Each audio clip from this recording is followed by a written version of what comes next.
Olá, futuros oficiais de carreira da Marinha. Nós vamos resolver hoje a questão número 4 da prova do Corpo de Engenheiros do ano 2019. Tá?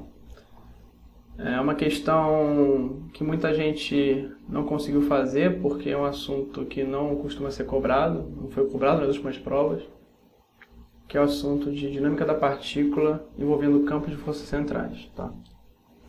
Então, vamos começar aqui esboçando, né, o que ele fala no enunciado. Tá? Então, o que eu tenho, né? Eu tenho um plano XY,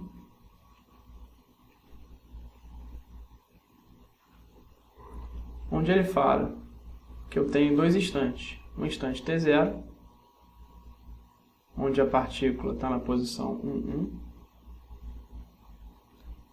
E um instante T1 maior que 0, onde a partícula está na posição menos 2, 1. Seria mais ou menos aqui. Tá?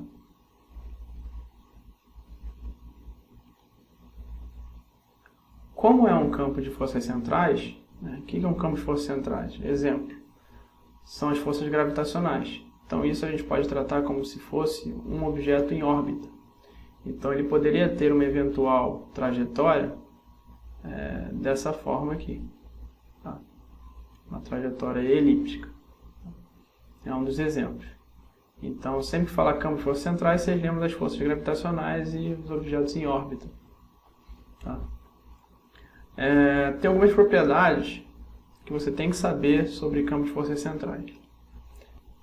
A primeira propriedade é que o momento angular se conserva, tá, ao longo do movimento. A segunda propriedade é que você vai ter a trajetória sempre no mesmo plano. No caso, o plano XY. Eu não vou ter uma posição no plano Z. Tá? A trajetória, todos os pontos da trajetória ficam no mesmo plano. E a última propriedade é que esse ponto vai percorrer, esse corpo, vai percorrer áreas iguais em tempos iguais. Isso é uma propriedade mais ligada à área de gravitação. Tá? E a propriedade que eu considero mais importante, que a gente vai usar para resolver essa questão, é que pela segunda lei de Newton a gente chega numa relação, aí eu vou colocar até de vermelho aqui, onde R ao quadrado vezes θ' é constante. Isso a gente chama de constante de movimento. Tá? Então, sempre que a gente vai envolvendo movimentos circulares, campos de força centrais, a gente vai usar não coordenadas cartesianas, a gente vai usar as coordenadas polares. O que a gente vai ter que fazer? A gente vai ter que converter as coordenadas cartesianas, que estão na questão, em coordenadas polares. Tá? Então, a gente sabe que x é igual a r cosseno θ, y igual a r seno θ. E a gente sabe também que x ponto é igual a r ponto cosseno θ menos r θ ponto seno θ. E y ponto é igual a r ponto seno θ mais r θ ponto cosseno θ. Depois eu vou fazer um vídeo deduzindo essas transformações e deduzindo também a constante de movimento, mas por enquanto eu vou só colocar elas aqui, tá? E para a prova é bom você ter essas equações em mente para não precisar perder tempo deduzindo na hora da prova. Se puder decorar, é melhor. Então, como é que a gente vai fazer isso aqui, né?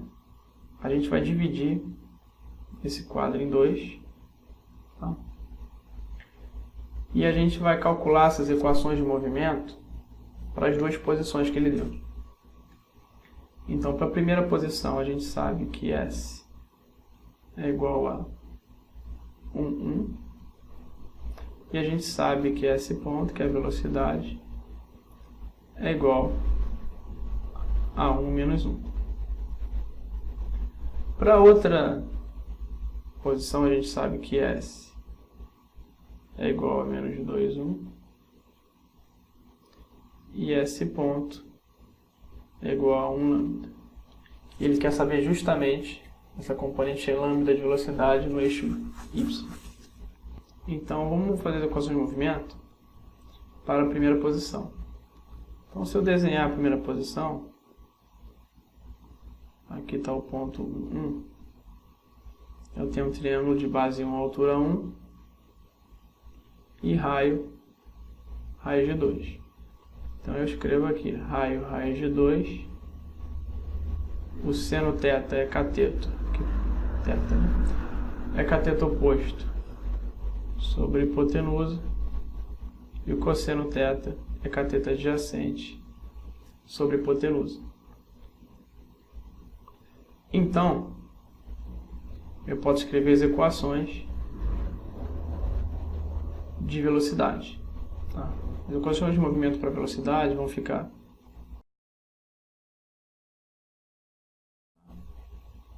eu vou chamar isso de equação 1 e esse de equação 2.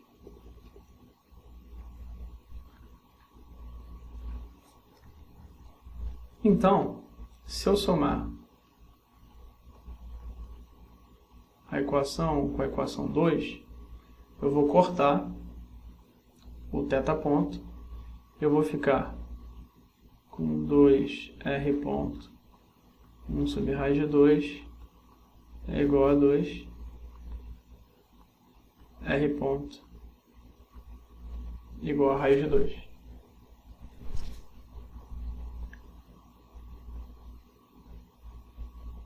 Se eu substituir isso em qualquer equação, vamos tentar na primeira, então eu vou ter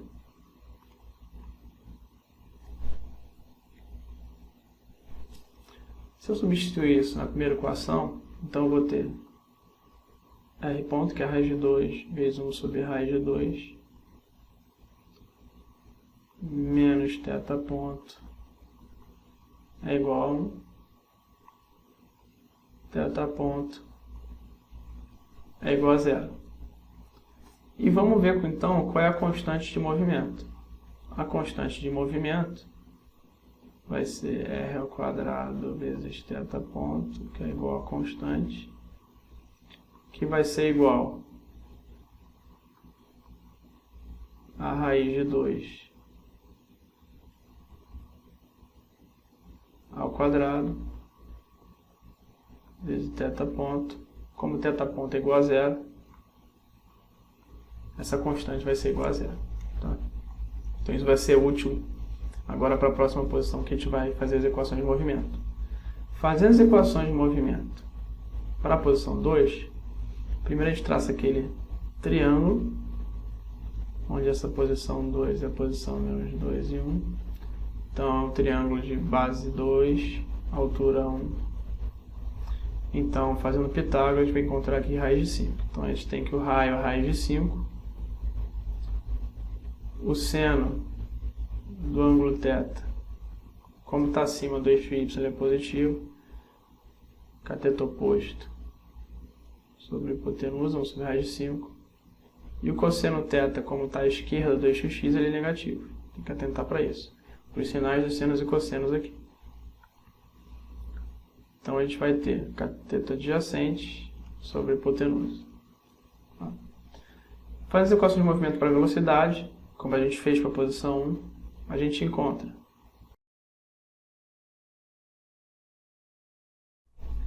então, pela equação de movimento, a gente sabe que r ao quadrado vezes θ ponto é igual a 0, porque isso é uma constante, a gente viu que dá 0. Né?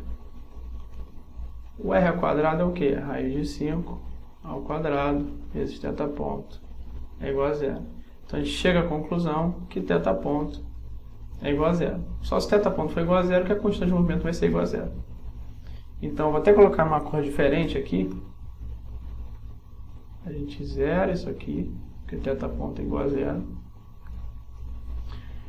E a gente com a primeira equação, que eu vou chamar de equação 3, a gente fica com r ponto vezes menos 2 sobre raiz de 5 é igual a 1. Então r ponto é igual a menos raiz de 5 sobre 2.